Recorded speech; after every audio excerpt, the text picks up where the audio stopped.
बिस्मिल्लाहिर्रहमानिर्रहीम। नाज़रीन, मैं हूं जावेद बलोच और उम्मीद है आप लोग खरीद होंगे। सैलाब की तबाहकारियाँ जारी हैं और सैलाब से बचने के लिए इंतजाम किए जा रहे हैं। सिंध में, पंजाब में जो तबाही हुई सैलाब से सैकड़ों देहात जो है वो डूब गए, सैकड़ों हज़ारों मवेशी जो है वो हलाक हो गए, जानें ज़ाया हो गई। और ये कहा जा रहा है कि सैलाब से सिर्फ पंजाब में जो है अरबों डॉलर का नुकसान हुआ है। अब सैलाब का पानी तो आगे जा रहा है आहिस्ता आहिस्ता, लेकिन जो रेस्क्यू का काम है, जो बहाली का काम है लोगों की, वो एक बड़ा मुश्किल टास्क है हुकूमत पंजाब के लिए भी, फेडरल गवर्नमेंट के लिए भी और पूरे पाकिस्तान के लिए भी, कि जो तबाहकारियाँ हुई हैं सैलाब से, जो सैलाब तबाहकारियाँ छोड़ गया है उसे बहाल करने के लिए, ज़िंदगी बहाल करने के लिए क्या किया जा सकता है, क्या किया जा रहा है और आगे प्लान्स क्या हैं, इस पर बात करेंगे कि अरबों डॉलर का जो नुकसान हुआ है उसका इजाला कैसे होगा। क्या आलमी दुनिया जो है वो पाकिस्तान की उस तरह मदद करेगी जिस तरह करनी चाहिए। गो के सऊदी अरब ने और बाकी ममालिक ने पाकिस्तान को इमदाद भिजवाई है, लेकिन वो बिल्कुल कम है और वो नुकसान पूरा नहीं हो सकता जितना नुकसान हुआ है। पहले भी आलमी दुनिया ने वादे किए थे पाकिस्तान से कि वो सैलाब ज़दगान की इमदाद के लिए जो है वो फ़ंड रेजिंग करेंगे और फंड फराम किए जाएंगे, लेकिन फंड फराम नहीं किए गए। इसी तरह सैलाबी रेला जो है वो सतलज में आया भारत की तरफ से, और एक बार फिर जो है वो 23 जो देहात थे वो पाकपतन के डूब गए। आज फिर जो है वो एक बड़ा रेला जो है वो कहा जा रहा है कि सतलज में और चिनाब में आएगा, जिससे काफ़ी तबाही आ सकती है। सिंध की सूरत हाल बड़ी अलार्मिंग है। गुड्डू बैराज पे जो है ये पानी का रेला पहुंच चुका है, मुल्तान दबाव में है और बिलावल भुट्टो जरदारी वज़ीर आला सिंध जो है वो फील्ड में है। गुड्डू बैराज का दौरा किया बिलावल भुट्टो जरदारी ने और वहाँ पर साफियों से भी बात की, गुड्डू बैराज का दौरा किया, जायज़ा लिया कि सूरत हाल क्या है और सूरत हाल क्या हो सकती है।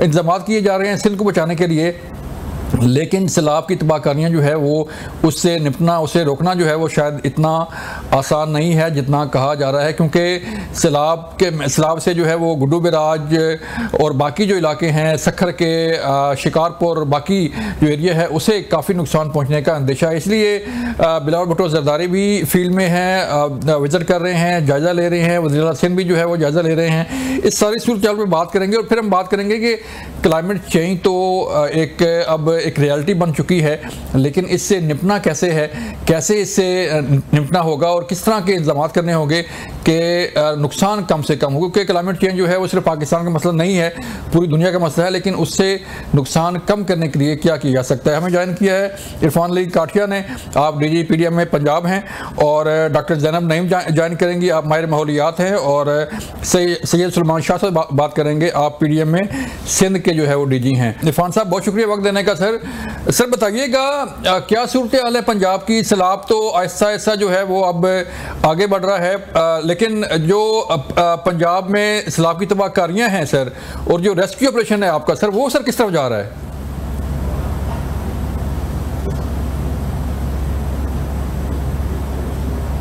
जी बिस्मिल्लाह रहमान रहीम, thank you very much for having me. और सैलाब का जो इस वक्त ओवरऑल हमारे पास पीक्स हैं, ये मुल्तान से गुजरती हुई अब आगे बढ़ रही हैं, और मुल्तान पिछले 48 घंटे से काफ़ी स्ट्रेस में रहा और वहाँ में मैसिव इवैक्यूएशन भी यकीनी बनानी पड़ी। इस वक्त पानी पंजनद की तरफ और आगे नीचे जो अमलिका हमारे अजला हैं, जिनमें मुजफ्फरगढ़, राजनपुर और रहीम यार खान है, वहाँ पे मैसिव इवैक्यूएशंस भी हो रही हैं। लोगों को ऑलरेडी फ्लड प्लेन से निकाल लिया है और पानी अब अगले इंशाल्लाह कुछ ही दिनों में ये पंजाब से पानी पूरी तरह से निकल जाएगा।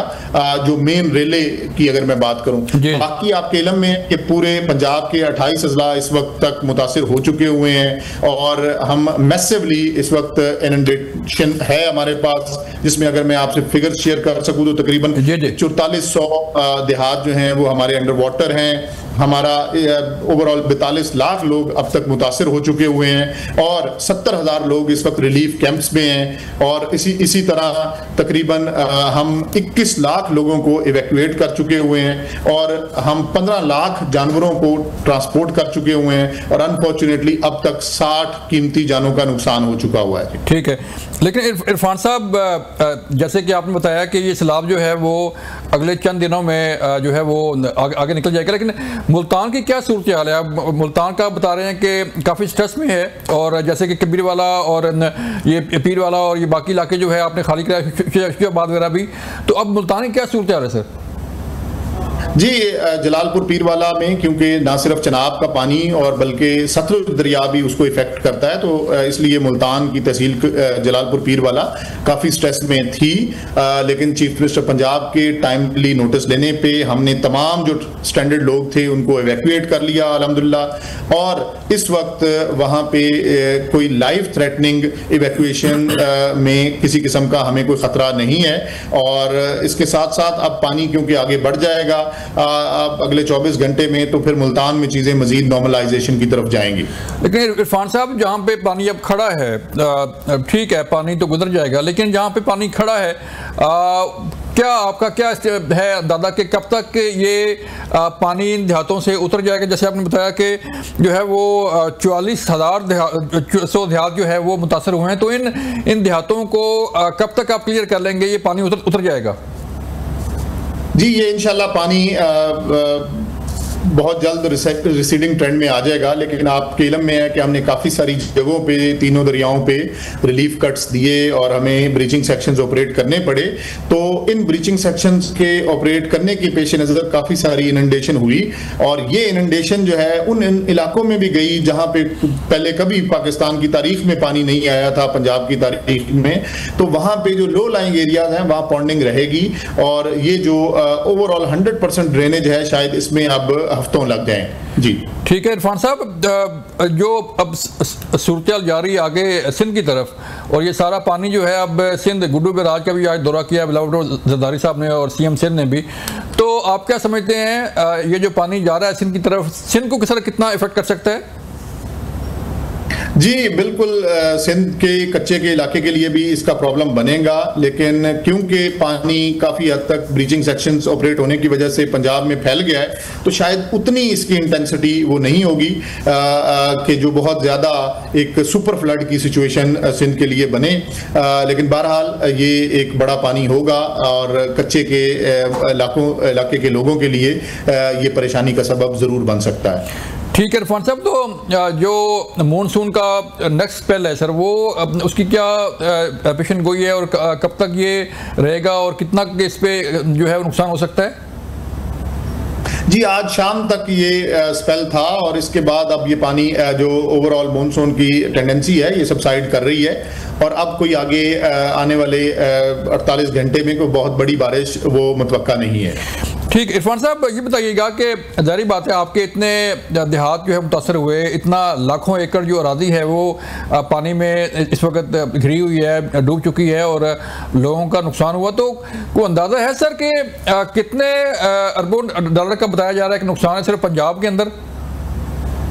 जी नहीं, अभी इस पे चीफ मिनिस्टर पंजाब ने सर्वे का हुक्म दिया है, लॉस शीट्स बन रही हैं तमाम अजला में, और once the figures are received तो बिल्कुल ये मीडिया से शेयर की जाएंगी। जी ठीक है, तो जो रेस्क्यू ऑपरेशन है सर बताइएगा कि जैसे कि मैंने पहले कहा कि काफ़ी देहात जो है अब भी ज़ेरे आब हैं और वहाँ पे पानी खड़ा हुआ है, क्या वो सारे के सारे देहात खाली हो चुके हैं या अब भी वहाँ पे लोग मौजूद हैं और उन्हें कोई रेस्क्यू किया जा रहा है या उन्हें खाना पहुँचाया जा रहा है या उन्हें इमदाद दी जा रही है? जी बिल्कुल, मैक्सिमम एरियाज जो फ्लडेड एरियाज हैं उनको खाली करवा लिया गया हुआ है, और जो कोई लोग स्टैंडर्ड अभी भी अपने इलाकों से निकलने से गुरेजा हैं उनके लिए ड्राई राशन का चीफ मिनिस्टर पंजाब की डायरेक्शंस पे वो डिस्ट्रिक्ट एडमिनिस्ट्रेशंस इंश्योर कर रही हैं। इरफान साहब, आपने पूरे पंजाब का जो है वो जायजा भी लिया है, आप इस पूरे ऑपरेशन में का हिस्सा रहे, बल्कि लीड करते रहे इस सारी सूरत हाल को। कितना सर अगर हम देखें माजी की सूरत हाल देखें, रावी है, सतलज है, चनाब है, और जितना पानी आया, तो इसका आगे प्लान क्या है सर के जैसे जितना नुकसान हुआ है, जैसे आबादियां बन गई, घर बन गए, बिल्डिंग्स बन गई दरियाओं के किनारों के साथ, तो आगे सीएम पंजाब का या पंजाब गवर्नमेंट का क्या प्लान है कि इससे बचा जा सके सर? जी, इस वक्त तो चीफ मिनिस्टर पंजाब गवर्नमेंट की पूरी तवज्जो सैलाब मुतासरीन के ऊपर है, और लेकिन जो फ्लड प्लेन की आपने बड़ी इंपॉर्टेंट बात की, इसके ऊपर चीफ मिनिस्टर पंजाब ने एक मीटिंग ऑलरेडी कर ली है, और बिल्कुल अब फ्लड प्लेन रिलेटेड स्ट्रिंजेंट वो रेगुलेशंस बनाने का अज़म रखती हैं चीफ मिनिस्टर पंजाब अब। लेकिन इस वक्त मेन जो कॉन्सेंट्रेशन है वो सैलाब मुतासरीन की रेस्क्यू और रिलीफ के ऊपर है। जी सर, जैसे आज भी पानी छोड़ा गया इंडिया की तरफ से, और मिनिस्ट्री ऑफ जो है वो वाटर एंड उसने एक जो है वो अलर्ट भी जारी किया, तो अब मजीद को पानी आ सकता है? आबी जारियत जैसे कहा जा रहा था कि इंडिया की तरफ से आबी जारियत हो रही है और इंडस वाटर ट्रीटी पे अमल दरामद नहीं हो रहा। जी बिल्कुल, इसमें 100% अमल दरामद नहीं हो रहा। दी ठीक है, तो कोई और सर कोई रेला आ सकता है इंडिया की तरफ से, जैसे कि पानी रोक के छोड़ा जा रहा है तो बार बार जो है? नहीं जी, इसका अब मजीद कोई, क्योंकि बारिशों का सिस्टम खत्म हो गया, तो कोई बहुत ज्यादा बड़े रिले की अब उम्मीद नहीं है जी। ठीक है सर, तो लास्ट सर क्वेश्चन ये बताइएगा कि जो लोग आपके कैंपों में मौजूद हैं जिनको रेस्क्यू किया गया है, आप क्या समझते हैं कि क्या प्लान क्या है, कब तक ये अपने घरों को वापस जा सकते हैं सर? जी इंशाल्लाह पंजाब गवर्नमेंट की ये कोशिश है कि बहुत जल्द, जितना जल्दी इनके इलाकों से पानी निकले और इनको दोबारा रिहेबिलिटेट किया जाए और इनको प्रॉपर कॉम्पनसेट भी किया जाए। बिल्कुल ठीक है। इरफान अली काठिया साहब, आपका बहुत शुक्रिया। नाज़रीन, मुझे यहाँ पे लेनी एक ब्रेक, मिलते हैं ब्रेक के बाद। वेलकम बैक नाज़रीन, हम बात कर रहे हैं कि पंजाब की सूरत हाल क्या है, हम बात कर रहे हैं सिंध की सूरत हाल क्या है, लेकिन सैलाब तो आ गया, पानी आ गया और उस पर अब रेस्क्यू का भी काम हो रहा है, लेकिन जो क्लाइमेट चेंज है उससे निपटने के लिए या उससे जो है वो लोगों को ट्रेन करने के लिए जो है वो अब क्या हो सकता है? आगे भी ज़ाहिर बात है विंटर आ रही हैं और उसमें भी कहा जा रहा है कि विंटर भी बिफोर टाइम आएंगी और सवेर मौसम जो है उसका सामना करना पड़ सकता है। पाकिस्तान को हमें ज्वाइन किया डॉक्टर ज़ैनब नईम ने। आप माहिर माहौलियात हैं, पहले भी हमने आपसे बात की। डॉक्टर ज़ैनब, बहुत शुक्रिया वक्त देने का। बताइएगा डॉक्टर ज़ैनब के क्या सूरत हाल अब पंजाब की सूरत हाल आपके सामने है, सिंध में पानी दाखिल हो रहा है, लेकिन आगे हमें अभी क्या करना चाहिए? बीइंग अ नेशन जो है, being a citizen of Pakistan जो है, हम अपने आप को किस तरह बचा सकते हैं? जी देखिए, बीइंग अ नेशन मेरे ख्याल से हमारे लिए जो इस दफा सबसे बड़ा लेसन होना चाहिए वो ये कि हमें अब रियलाइज कर लेना चाहिए कि क्लाइमेट चेंज एक रियलिटी और हमें इसके साथ ही जीने की आदत डालनी है और हमें अडेप्ट करने की जरूरत है। हमने ये चीज ना 2010-11 में रियलाइज की, ना हमने 2022 में सीखा। मेरे ख्याल से अगर अब भी नहीं सीखेंगे तो आप देखें कि एक सैलाब आता है और आपकी डेवलपमेंट 30 साल पीछे चली जाती है, यानी आपकी तरक्की पे क्वेश्चन मार्क आ जाता है कि क्या हम सैलाबों की जद में आते रहे तो हमारी तरक्की किधर चली जाएगी। तो उसके लिए बहुत जरूरी है एज अ नेशन कि अभी जैसे आप बात कर रहे थे, आने वाला ये जो मानसून स्पेल 15 सितंबर तक प्रेडिक्टेड है, उसके बाद दरमियाना मौसम हमारे मुल्क से खत्म होता जा रहा है और शदीद एक्सट्रीम मौसम आ रहा है, चाहे वो गर्मी हो या वो शदीद सर्दी हो। और ये भी अभी हम नहीं बता सकते कि क्या इस दफा सर्दी में अगर तो लानीना शुरू हो जाता है पैसिफिक ओशन में, जो कि एक प्रोसेस होता है जो ज्यादा बादल या बारिश वाले बादल जो है वो साउथ एशिया की तरफ भेजता है, अगर वो शुरू हो गया जिसकी प्रोबेबिलिटी 55% है, तो आपके सितंबर से नवंबर तक मजीद जो बारिशें हैं वो वक्फे से हो सकती हैं। लेकिन अगर वो नहीं हुआ तो फिर आपका मुसलसल ड्राई स्पेल हो सकता है। दोनों सूरतों में आपकी ना फसलों के लिए अच्छा है, फसल वैसे ही आपकी कितनी ज्यादा तबाह हो चुकी है, मजीद आपका जो हार्वेस्ट सीजन है वो अफेक्ट हो जाएगा, और ना आपके लिए मौसम अदरवाइज अच्छा है, क्योंकि शदीद सर्दी उन इलाकों में जहां पानी खड़ा है या उन इलाकों में जहां पानी उतर रहा है, हमेशा सर्दी बहुत बुरी तरह अफेक्ट करती है, मुतासर करती है। और फिर जब ये सर्दी खत्म होगी तो आप उसके बाद अचानक हीट वेव्स में चले जाएंगे, क्योंकि दरमियाना मौसम आप नहीं देख पाएंगे। ये क्लाइमेट चेंज है जो अपना आप बहुत अच्छी तरह बता रहे। तो एज अ नेशन हमें समझ लेना चाहिए कि दरख्तों को काटना, एनवायरनमेंट या माहौल को प्रायोरिटाइज नहीं करना और उन लोगों को वोट देना जो कि डेवलपमेंट में एनवायरनमेंट को प्रायोरिटाइज नहीं करते, हमारे लिए खतरे से खाली नहीं है। अब हमारे सर्वाइवल की जंग है ये। लेकिन चलें, गवर्नमेंट का काम तो जो है वो करती रहती है, लेकिन मैं ये पूछना चाह रहा हूँ कि बतौर शहरी मेरी क्या जिम्मेदारी है? ये बतौर शहरी जो है मैं इस एनवायरनमेंट चेंज से जो है वो कैसे अपने आप को, अपने घर वालों को, अपने इलाके को जो है महफूज रख सकता हूँ? देखिए, बतौर शहरी हमारे ऊपर एक तो हमारे मुल्क का हक भी होता है, और बतौर शहरी हमें ये भी देखना होता है कि क्या हमारे आने वाली नस्ल के लिए हम बेहतर माहौल छोड़कर जा रहे हैं। हमारे लिए अगर हमारे इलाके में एक दरख्त कट रहा है, अभी हमें कोई फर्क नहीं पड़ता। वो एक दरख्त कटने का मतलब है, अगर आप उसको आपको ऐसे समझना चाहिए जैसे आपका कोई बाजू काट रहा है, क्योंकि एक दरख्त काटने से भी आपके इलाके का माहौल जो है वो खराब हो जाता है। दरख्त, जंगलात बहुत जरूरी है। दूसरी बात ये कि आपको एहसास होना चाहिए कि दरियाओं के रास्ते में जो आप इन्वेस्टमेंट कर रहे हैं, जो करोड़ों खरबों लगा रहे हैं, वो आपकी इन्वेस्टमेंट सिर्फ डिजास्टर में हो रही है। वो थोड़ा आगाही होनी चाहिए कि दरिया का अपना रास्ता होता है, और ये तो लोकल विजडम होता है कि दरिया अपना रास्ता लेने आता है, फिर चाहे वो 50 साल बाद आए, आप उधर नहीं कंस्ट्रक्शन कर सकते।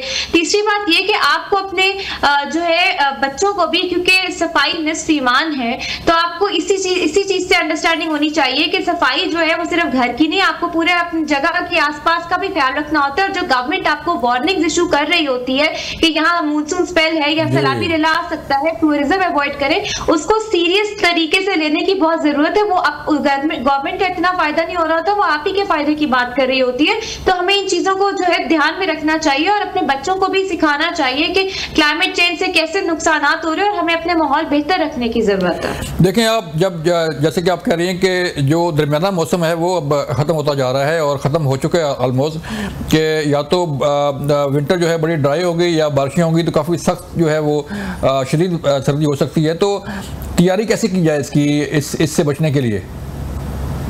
देखिए, अभी आप जैसे कि सबसे बड़ा फैक्टर है, जिस दफा सबसे ज्यादा तबाह हो रहा है जो सेक्टर, वो आपका एग्रीकल्चर सेक्टर है। अब हमें पता लग गया कि मानसून का स्पेल अचानक दाखिल हो जाता है, और बारिशें अचानक या शदीद होती हैं, या कभी बारिश होती ही नहीं और अचानक यालाबारी हो जाती, खड़ी फसल तबाह हो जाती। तो इस वक्त हमें सबसे ज्यादा ये देखने की जरूरत है कि हम अपने एग्रीकल्चर, ज़राअत को कैसे ट्रांसफॉर्म कर सकते हैं, और क्लाइमेट चेंज के अकॉर्डिंग हमें जो है अपना क्रॉपिंग पैटर्न करना है कि कौन से जो फसल है वो ज्यादा अच्छी बेहतर तरीके से तैयार हो सकती है इस मौसमियाती तब्दीली को देखते हुए, कि रेजिस्टेंस कैसे लेकर आए, रेजिलियंस कैसे बिल्ड करें, अडेप्टेशन कैसे करें।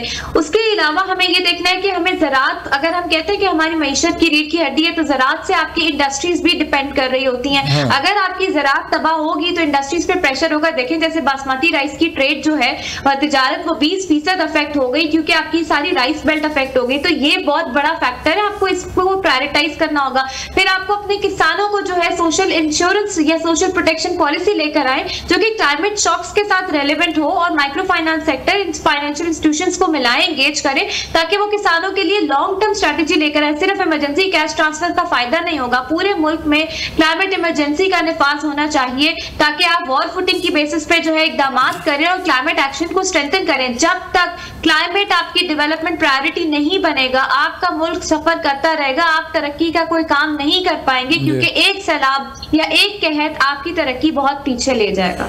लेकिन इसके साथ साथ डॉक्टर ज़ैनब के, अब जारी बात है पूरी दुनिया में क्लाइमेट चेंज है, तो पाकिस्तान जो है वो दुनिया से कैसे रब्ता कर सकता है कि इससे क्लाइमेट चेंज से निपटने के लिए जो है वो कोई आलमी इदारे पाकिस्तान के साथ ताउन करें, या बाकी ममालिक जो है वो पाकिस्तान के साथ ताउन करें?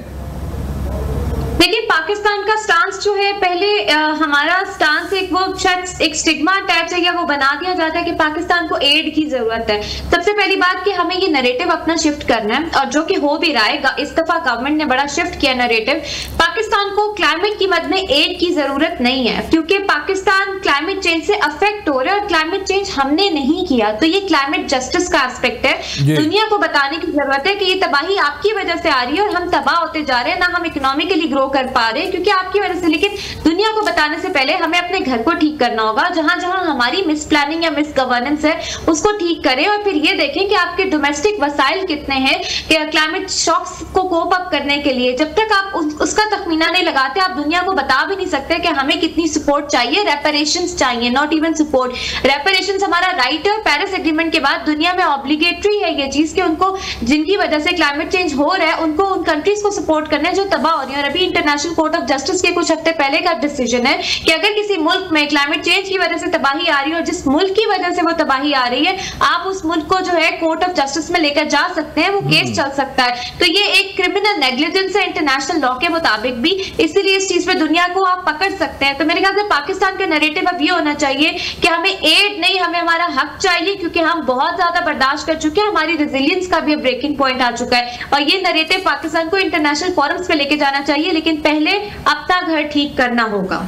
लेकिन डॉक्टर ज़ैनब, जो चंद ममालिक हैं, चंद मुल्क हैं जो जिनकी वजह से ये सारा क्लाइमेट चेंज जो है वो आ रहा है और पाकिस्तान समेत बाकी जो है वो दुनिया को ममालिक इफेक्ट हो रहे हैं, तो आप क्या समझती हैं कि जो इंटरनेशनल लॉ है इन ममालिक पे कैसे एप्लीकेबल होगा और इन ममालिक के मुतल्लिक जो है वो क्या कार्रवाई हो सकती है? देखिए, ये क्लाइमेट डिप्लोमेसी का है फैक्टर। पाकिस्तान को रीजन में पहले तो खित्ते में बॉटम अप अप्रोच लेकर चले ना, पहले खित्ते में और बायलेटरली अपना क्लाइमेट डिप्लोमेसी एनहांस करें। आप बायलेटरली भी इंगेज होते हैं तो अपने थिंक टैंक्स, एकेडेमिया, रिसर्च इदारों को B2B इंगेजमेंट करवाएं और क्लाइमेट पे डेटा, क्लाइमेट पे इंगेजमेंट वो ज्यादा से ज्यादा बढ़ाएं। दूसरी बात ये कि जब आप रीजनल फोर्सेस को इकट्ठा करके आप इंटरनेशनल फोरम्स जैसे कि कॉप है उधर बात करते हैं, तो वहां नेगोशिएशंस में आप डेटा की बेसिस पे लड़ाई करते हैं या बात करते हैं कि यहाँ पे ये आपकी गलती है, यहाँ ये हमारी गलती है, अपनी गलती हम ऐसे सुधार रहे हैं, आप अपनी गलती कैसे सुधारेंगे।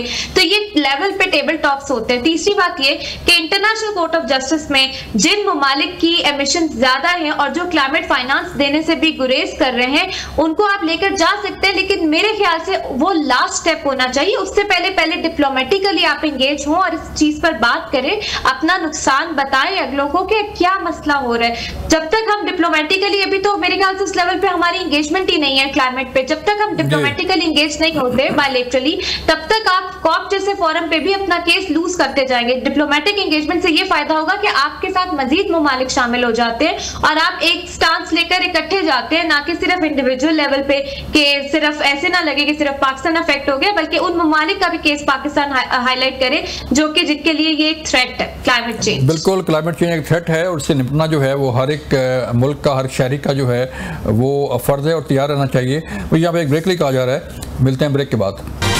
Welcome back. हम बात कर रहे हैं कि जो पंजाब की सूरत सैलाब में, उसके बाद अब सिंध खतरे में है। बिलावल भुट्टो जरदारी भी गुड्डू बराज पहुंचे, फील्ड में है, CM सिंध फील्ड में है, PDM में जो DG PDM सिंध हैं वो फील्ड में है। हमें ज्वाइन किया है सैयद सलमान शाह साहब ने, आप DG PDM सिंध हैं, उनसे बात करने जा रहे हैं कि सैलाब से सिंध को कितना खतरा है। गुड्डू बराज जो है उसमें पानी का बड़ा रेला जो है वहाँ पे आ रहा है, पहुँचने वाला है, और सिंध इंतजामात क्या किए जा रहे हैं। शाह साहब, बहुत शुक्रिया वक्त देने का। सर बताइएगा क्या सूरत है सिंध की? सर पंजाब में तो ये अब रेले जो है वो आगे बढ़ रहे हैं और मेरी थोड़ी देर पहले बात हुई DG PDM में पंजाब से, तो उनका ये कहना था कि अब सिंध जो है वो स्ट्रेस में आएगा। जी बिल्कुल, सिंध में अभी पानी जो है वो आज वैसे आना था, लेकिन पीछे पानी की स्पीड और प्रेशर कम होने की वजह से ये थोड़ा डिले हो गया है। जो हमारी एस्टिमेशन है कि गुड्डू पे तकरीबन 7 से 8 लाख के दरमियान ये रेला गुजरेगा। 7 से 8 लाख पे हमारा तमाम कच्चे का इलाका जो है वो डूब जाता है और वहाँ पे लोग जो है उनका रास्ता मुनक़ता हो जाता है। तो उनकी इवैक्यूएशन हमारी टॉप मोस्ट प्रायोरिटी है और उसके बाद प्रायोरिटी वाइज उनको अकोमोडेट करना है जहाँ पे वो हमारे जो आइडेंटिफाइड रिलीफ कैंप्स है वहाँ से उनके नजदीक तरीन जगहों पे, और वहाँ पे सारे इंतजाम को इंश्योर करना है। लेकिन अभी तक कोई भी हमारे तकरीबन 1.5 लाख के करीब लोग हम जो है इवैक्यूएट कर चुके हैं, लेकिन अभी तक कोई रिलीफ कैंप्स में नहीं आया और लोगों ने अपने प्रेफर किया है कि अपने रिलेटिव्स या उनके जो अपने ऑल्टरनेट अरेंजमेंट्स होते हैं तो वहाँ पे जो है ना वो लोग चले गए हैं। जी शाह साहब, क्या इंतजामात क्या हैं सर? 1.5 लाख तो आपने इवैक्यूएट कर लिया, वो लोग चले गए अपने प्यारों के पास या रिश्तेदारों के पास, तो सिंध गवर्नमेंट के पास क्या इंतजाम है? कितने रेस्क्यू एंड रिलीफ जो है वो कैंप बनाए गए हैं और वहाँ पे कितने लोगों का इंतजाम किया गया सर? देखें जी, हमारे पास जो टोटल पॉपुलेशन है वो 16 लाख 28,000 के लिए हमने 948 जो रिलीफ कैंप्स हैं जो कि बंदों के साथ हैं वो आइडेंटिफाई किए हैं। उसमें से 524 के करीब रिलीफ कैंप्स इस वक्त स्टैंड बाय पर हैं और उन स्टैंड बाय में से 88 के करीब रिलीफ कैंप्स हैं वो एक्टिवेटेड है। ये 88 जो रिलीफ कैंप्स है उनमें तमाम इंतजाम मुकम्मल हैं और वो जो है अगर लोग आते हैं तो उनमें उनको रहने के लिए इंतजाम है।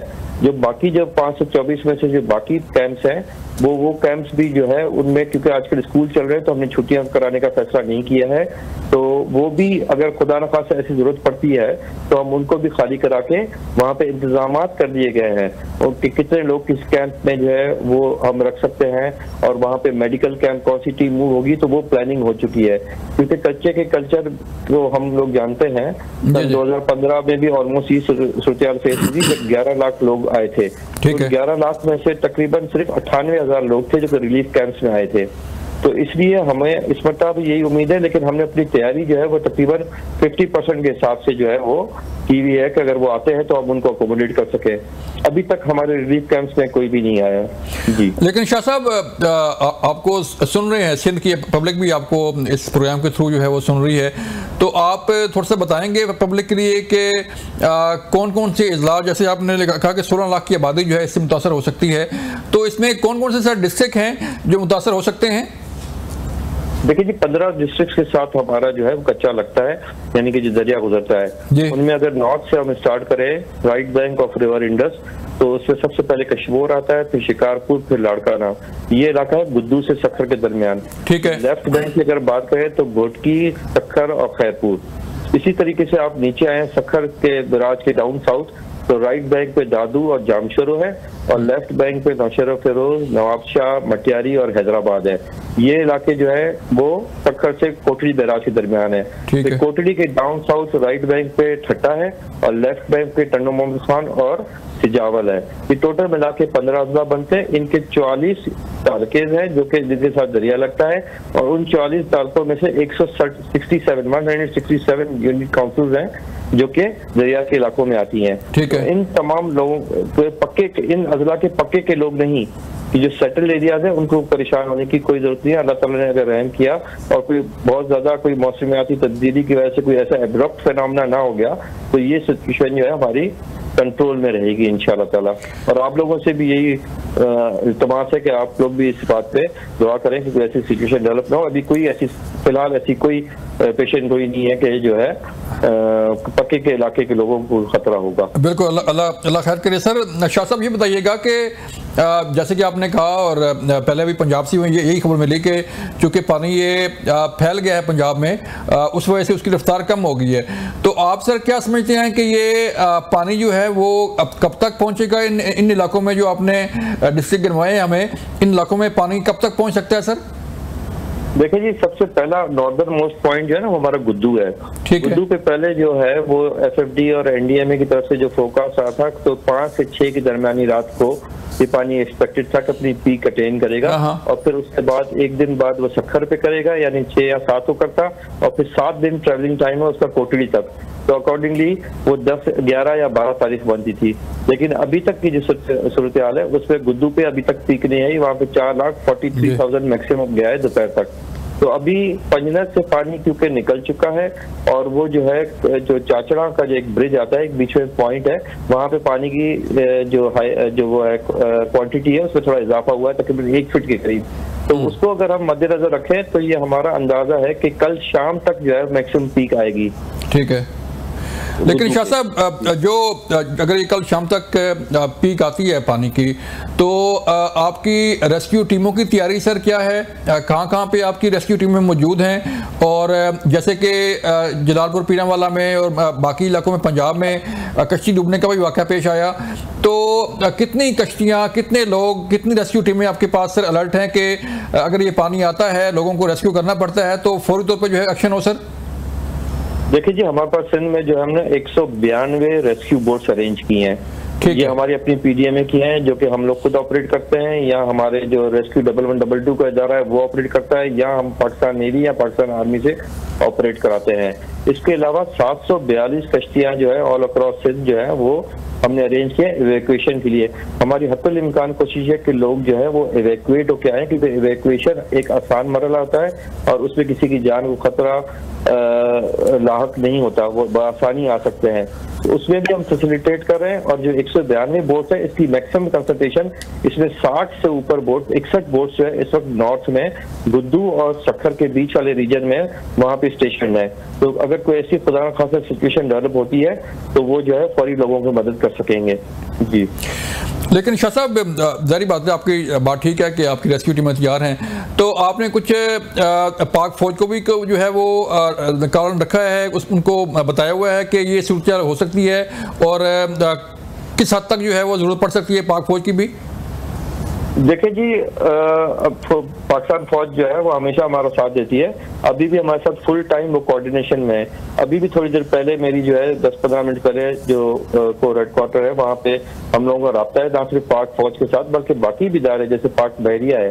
पाक बहरिया की टीम तकरीबन 2 हफ्ते पहले हमने उनको भी नॉर्थ की तरफ स्टेशन करा लिया था। उसकी वजह ये थी कि नेवी ज्यादातर साउथ में ऑपरेट करती है, ठट्टा से जालबदीन में, तो उनको मूवमेंट करके ऊपर जाना था।